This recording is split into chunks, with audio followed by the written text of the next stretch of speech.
kubera iki abapolisi nabo tutobareka ngo baje muri sendika. Honorable mwakoze cyane kutubaza iki kibazo, ariko hajya umuntu afise inkoho kumubwira yuko ashobora kugira sendika.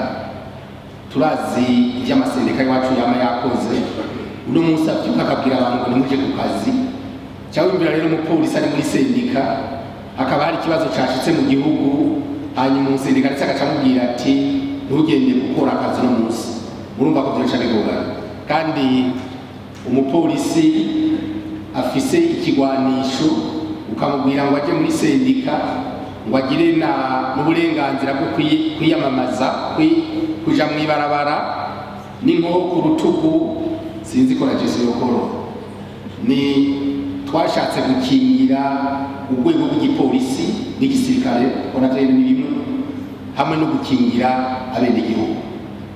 Nagira amenyeshe yuko umwuga w'igipolisi cyangwa umwuga w'igisirikare si umwuga usanzwe, nibaza yuko ni vocation niko nubivuga, nihamagarwa.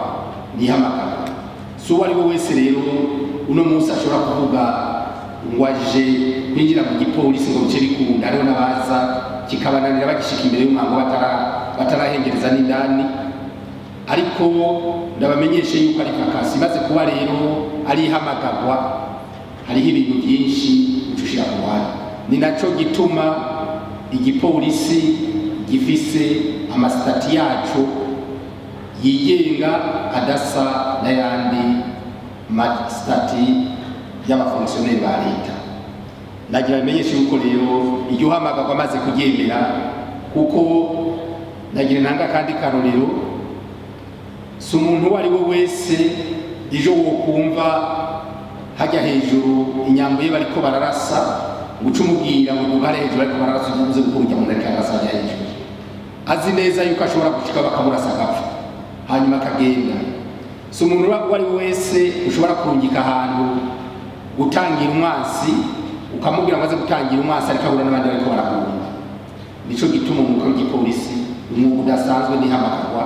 Nimaze kubihamagarwa rero nico gituma hari n'ivyo nabo nyene batirwa barasaba kuko babona yuko ari umwuga wo kwitangira abandi, umwuga wo gucungera abenegihugu n'imitungo yabo, ugacungera uriko asoma icupa yiyongera irindi n'akaburushete nawe mu nda n'inzara yagufashe, si byabo gusa. Aho rero uvyumva uko rero ntabwo, nico gituma uwo vyumva uko ukumva yuko atari ivy'abantu bose kugira